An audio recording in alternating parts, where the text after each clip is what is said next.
చంద్రబాబు నాయుడు గారు పెన్షన్ ఇచ్చే సమయంలో ఉదాహరణకి మొన్న ఒక ఫిషర్‌మెన్ ఇంటికెళ్ళాడు. శుభ్రంగా చేపలు కొన్నాడు. ఆ ఫిష్ ఫ్రై చేసాడు. అతనే కిచెన్‌లోకెళ్ళి ఫ్రై చేసాడు. వాళ్ళతో కలిసి భోంచేసాడు. హ్మ్. అది మంచి పనంటారా? కాదంటారా? నాకేం తెలుసు?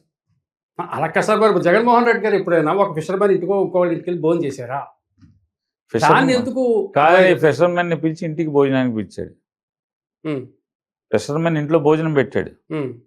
ఈయన ఆళ్ళ ఇంటికెళ్ళి కెమెరాలతో పెట్టుకుని, మైకులెట్టుకుని హ్మ్.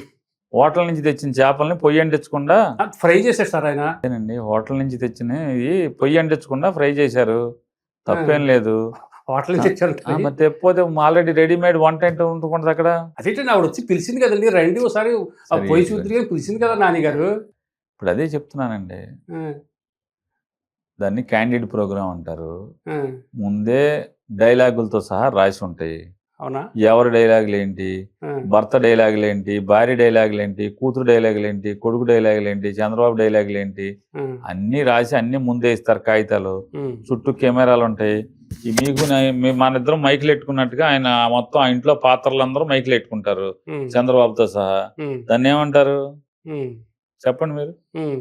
కారులోంచి దిగేప్పటికి ఆయనకి మైక్ ఉంటది. హ్మ్. ఆయన కారులోంచి దిగి ఆళ్ళ ఇంటికొచ్చేప్పటికి ఆళ్ళందరికి మైకులుంటాయి. హ్మ్. వంటిల్లు సెట్ చేసి ఉంటది. వంటింట్లో కెమెరాలు సెట్ చేసి ఉంటాయి. హ్మ్.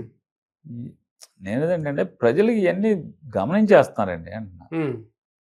ఆఖరికి పొయ్యుందా లేదా కింద? హ్మ్. చంద్రబాబు గారు వంట చేస్తాడా చేయడా? హ్మ్.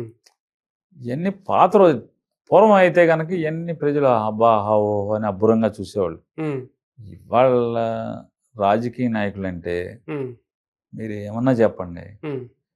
రాజకీయ నాయకుడంటే భయం ఉంది, వెరుపుంది.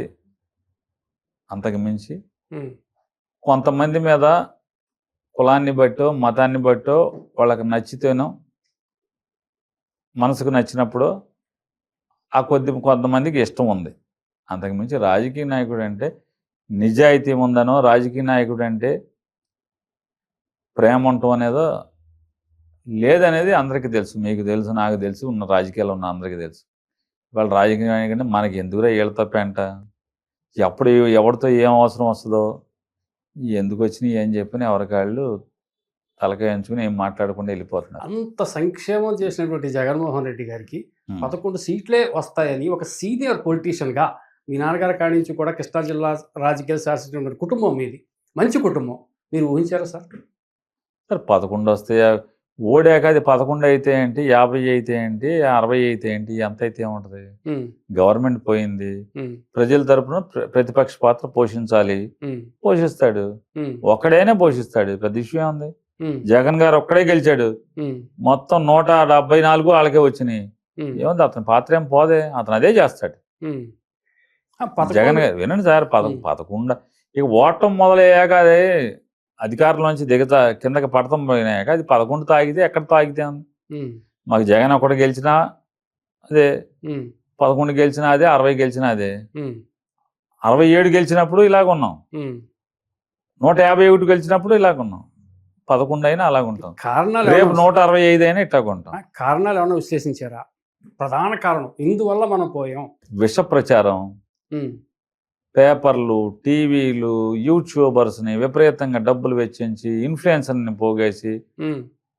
జగన్ మీద తప్పుడు ప్రచారం చేసి, ఆయన్ని విష ప్రచారం జగన్ అంటే అదని, ఇదని. హ్మ్. ఇప్పుడు రోజు గొడ్డలి పార్టీ అన్నాడు. ఏం గొడ్డల పార్టీ? మా హ్మ్. గుర్తు గొడ్డలా? హ్మ్.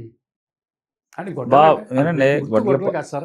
గొడ్డలంటే గొడ్డలతో ఏదో హత్యని అదేదో ఏ పోల్చుతున్నారు. నేను అంటున్నా. ఆ! అధికారంలో ఉన్నారు మీరు. హ్మ్. అధికారంలో ఉన్నారు. జగన్మోహన్ రెడ్డి హత్యలు చేస్తే ఎందుకు మిమ్మల్ని మీరు ఆ క్రిమినల్ చార్జెస్‌లో ఆ హత్యల్లో ఎందుకు జగన్ ముద్దాయిగా చేయలేదు ఆయన్ని? హ్మ్. నీచం కాదా మీకంటున్నా? అంటే జగన్ గారు నిజంగా దోషి అయితే, హ్మ్. ఆయన తప్పులు చేస్తే, హ్మ్. లేదా ఆయన హత్యలు చేస్తే ఏం చేస్తున్నారు మీరు అంటున్నా? హ్మ్. పోలీస్ వ్యవస్థ ఏమైంది? హ్మ్.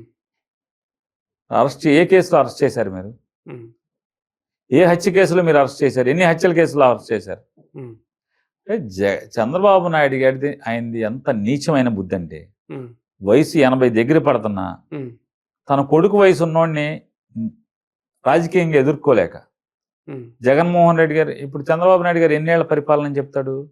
దేశంలో నాకన్నా ఎక్కువ కాలం పరిపాలన చేసిన వాడు లేదంటాడు. ఆల్మోస్ట్గా దాదాపుగా ఒక 20 ఏళ్ళు దగ్గర 18 ఏళ్ళు ఎంతో ఇప్పుడు 17 ఏళ్ళు 18 ఏళ్ళు చేశానని చెప్తున్నాడు. 16 ఏళ్ళు 16 ఏళ్ళు నాకులాగా 16 ఏళ్ళు 17 ఏళ్ళు ముఖ్యమంత్రి చేసినట్టు ఎవడు లేడు భారతదేశంలో అన్నాడు. దేనికి ఉపయోగం అంటున్నా? 5 ఏళ్ళు మాత్రమే చేశాడు జగన్మోహన్ రెడ్డి గారు. మీరు 15 ఏళ్ళు 16 ఏళ్ళు చేశారు, 17 ఏళ్ళు చేశారు. నా పరిపాలన ఇది, జగన్ పరిపాలన ఇది అని చెప్పి ఎప్పుడు చెప్పుకున్నాడా? జగన్మోహన్ రెడ్డి గారు ఇంతే చేశాడు, నేను ఎంత చేశానని చెప్పుకోగలిగావా? మరి పెన్షన్ ఏళ్ళు ఎక్కువస్తున్నారు కదా సార్, జగన్మోహన్ రెడ్డి కన్నా ఏళ్ళు ఎక్కువస్తున్నారు కదా పెన్షన్. అంతకుముందు చంద్రబాబు నాయుడు గారి కన్నా జగన్ ఎక్కువ ఇవ్వలేదా? ఇచ్చారు కాదండి, అంతకన్నా జగన్మోహన్ రెడ్డి గారు ఆయన ఏమన్నారు, 3000 చేస్తా అన్నారు. 3000 చేయడానికి చాలా టైం తీసుకున్నాడు కదండి జగన్మోహన్ రెడ్డి గారు. చెప్తున్నా మిమ్మల్ని, చంద్రబాబు పవన్ కళ్యాణ్ జగన్మోహన్ రెడ్డి గారు ఏం చెప్పాడు? మీరు మాట్లాడేది కూడా తప్పు కదా. మీరు ఒక మధ్యవర్తిగా ఉండాల్సిన ఆయన, మీరు నిజాయితీగా ప్రశ్నించాల్సిన వాళ్ళు, మీరేం మాట్లాడుతున్నారు? జగన్ గారు ఏం చెప్పాడు? ఎన్నికలు ఇంకా సంవత్సరం ముందు చెప్పాడు, పెంచుతూ పోతానని చెప్పాడు. 3000 రూపాయలకి పెంచుతూ తీసుకెళ్తానని చెప్పాడు. తీసుకెళ్ళాడు కదా. గెలిచిన తెల్లారే అన్నాడు, గెలిచిన తెల్లారే పెంచుతా అన్నాడు. ఆల్రెడీ ఇచ్చిన హామీలని అమలు చేయనివ్వండి, మీరేం మాట్లాడట్లా. బాగా ఇచ్చాడని చెప్తున్నారు. జగన్మోహన్ రెడ్డి గారు చంద్రబాబు నాయుడికి ప్రభుత్వాన్ని అప్పచెప్పేప్పటికి ఎన్ని పెన్షన్లు ఉన్నాయి? దగ్గర 64 లక్షల పెన్షన్లు ఉన్నాయి. ఇవాళ ఎన్ని పెన్షన్లు ఉన్నాయి? సుమారుగా 5-6 లక్షల పెన్షన్లు ఇప్పుడు ఎందుకు పోయినాయి? కొత్త వాళ్ళకి పెన్షన్ ఎందుకు ఇవ్వట్లేదు? సాక్షాత్తు అసెంబ్లీలో స్పీకర్ గారు చెప్పాడు చైర్లోంచి, భర్త చచ్చిపోతే భార్యకి, భార్య చచ్చిపోతే భర్తకి వెంటనే స్వైపింగ్ జరుగుద్ది అని చెప్పారు. అది అమలు చేయట్లేదు, ఊరికే జీవో ఇచ్చారు కానీ అమలు చేయట్లేదు అని చెప్పి స్పీకర్ చెప్పాడు అసెంబ్లీలో. దాన్ని ఏమంటారు? మోసం చేయడం కాదా? 5 లక్షల మందిని తొలగించడం పెన్షన్లు మోసం కాదా అంటున్నాను. ఒక్క పెన్షన్ ఈ 2 ఏళ్లలో 24 మాసాలు నిండిపోతే ఒక్కడికంటే ఒకటి కొత్త పెన్షన్ ఇవ్వకపోవటం ఏమంటారు? మోసం అంటారా, దగ అంటారా? ఒక్కడి కొత్త పెన్షన్ ఇవ్వకుండా 5 లక్షల పైచిలకు మందికి పెన్షన్లు తీసేసి ఒక పెన్షన్ ఇవ్వటానికి సుమారు ₹1 కోటి ఖర్చు అవుతుంటే ప్రతి నెల ఏమంటారు? దాన్ని జోక్ అనరా, మోసం అనరా, ఏమంటారండి?